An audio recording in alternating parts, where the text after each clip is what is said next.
Love yourself enough to stay single until you can find someone who brings out your full potential. Yo, it's Eric E Ritter from the Ritter Club, and you're watching the hottest podcast in South Carolina. Make sure you like, subscribe, and comment, and leave your comments down below. Until next time, Godspeed. Love yourself enough to stay single until you can find somebody who brings out your full potential. So let's be honest, nobody wants to stay single forever. Being single sucks. But love yourself enough to stay out of toxic relationships that do you no good. I'd rather be single and happy than miserable crying up at night. Love yourself enough to set standards and expectations. Love yourself enough to say no. Love yourself enough to understand that you deserve a great man, you deserve a great woman. Love enough to take time to heal and work on you. I think there's too many people out here who are hopping from relationship to relationship and they're not taking time to actually heal themselves and actually grow themselves. You're just bleeding on to the next person. Take the time to love yourself enough to actually heal yourself and actually fix you. Love yourself enough to walk away from anybody that does not reciprocate your energy. I think there's too many people out here who are giving and they're not receiving. I always tell people I'm single by choice because I love myself enough to not just end up with anybody.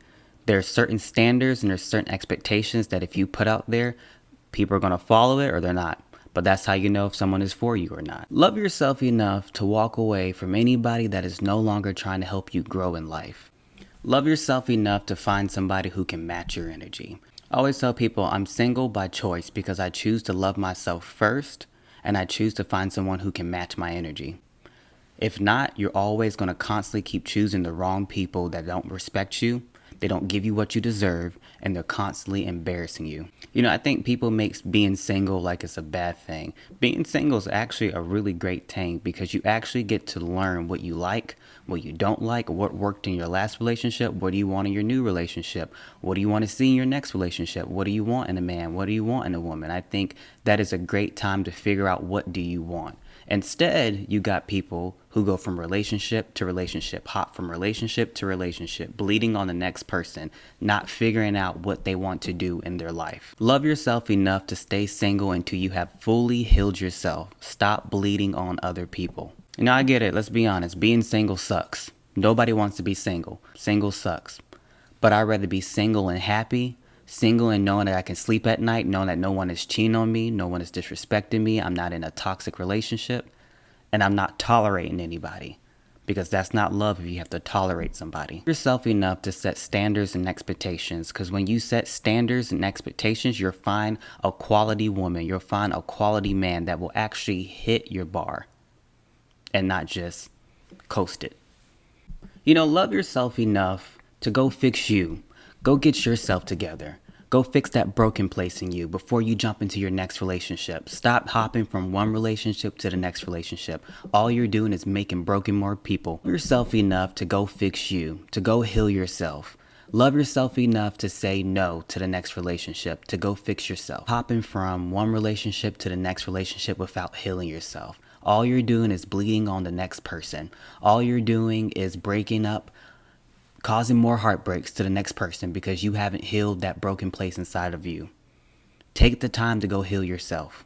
Take the time to go see what's wrong with you. Being single isn't bad, but being broken is. Being broken and not doing anything about it, that's a problem. Go fix you. Go heal that broken place in your heart. Stop jumping from one relationship to the next relationship. All you're doing is bleeding on to the next person, and you're causing more broken hearts. Go fix you. There's nothing wrong with being single. Love yourself first. You don't always have to be in a relationship. You don't always have to be in love. There's actually power in knowing who you are. There is power in knowing that, hey, I'm not going to settle. I'm not going to sit here and pick anybody just because, holidays are coming up. I want to be booed up. No, don't do that. Don't do that to yourself. Love yourself enough to make an expectation, to make a standard, to say to yourself that, hey, I deserve better. I deserve someone who's going to treat me like this. Stop settling for the next person that's not going to know you're a queen and that's not going to know you're a king. People will treat you on how you treat yourself. If you see yourself as a king, they're going to treat you like that. If you see yourself as a queen, they're going to treat you like that. If you set that expectation and you set that standard, you're going to get what you put out there. But if you show people that, hey, This is not a queen right here. This is not queen behavior. This is not king behavior. You're not going to get it. Stay single until you can find somebody who can give you the love life you deserve, the energy that you are putting out there. I want to challenge you to love yourself and stay single until you find someone who truly brings out your full potential and who truly treats you like a queen or a king you deserve. Go out there and love yourself.